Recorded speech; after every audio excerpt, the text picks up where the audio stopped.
So what's up mga lods, ngayon gagawin natin mga lods, magpapalit tayo ng push button switch ng Honda Pilot 2019.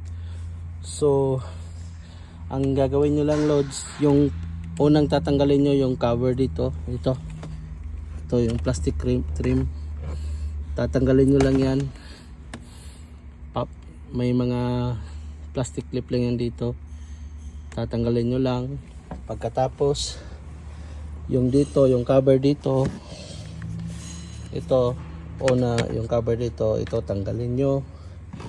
Tapos yung kasunod, ito mga loads, itong mga trim na to, dito yung nakakabit dito sa gilid. So tatanggalin nyo yan. Pag natanggal nyo yan mga loads, ito naman,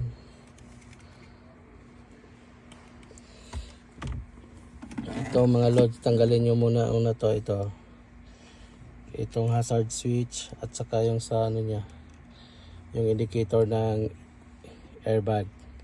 Dito yung nakatanggalin nyo muna to loads, kasi pag di nyo tinanggal yon, hindi nyo to mabubunot. So bubunutin nyo to, ito yan, nakaganyan yan dyan, diyan nakaganyan yan. So may tornilyo yan mga loads, ito isa, dalawa, tapos dito pang tatlo. So ayan yung ano tornilyo. So natanggalan natin yung push button switch. So madali lang to loads, sinasalpak lang yan dyan, sinasalpak yan dito, naka ano lang to, nakaipit lang to. Ito may parang pinaka-clip nya dito sa gilid. So ito yung luma, ito yung bago ipapalit natin, ito. So yun lang loads, yan, isalpak nyo lang yan dyan, yan, salpak natin. Kailangan may guide kasi ito mga loads, yan, salpak nyo lang yan. Pag nag-click na yan, yan, nag-click na, so okay na yan. Tapos itong socket ng ito loads, yan, kabit na lang yan. Okay, so naikabit na natin. Kaya babalik na natin mga loads. So yan yung mga clip nya, ito mga clip nya, ito mga tinuturo ko, yan yung mga clip nya, naka-clip lang yan. So balik natin para makita nyo, yan, ganyan lang yan loads, yan, i-clip lang yan, yan. Kailangan i-align nyo yan loads, kasi mahirap maano pag hindi naka-align yan, tutukod yan.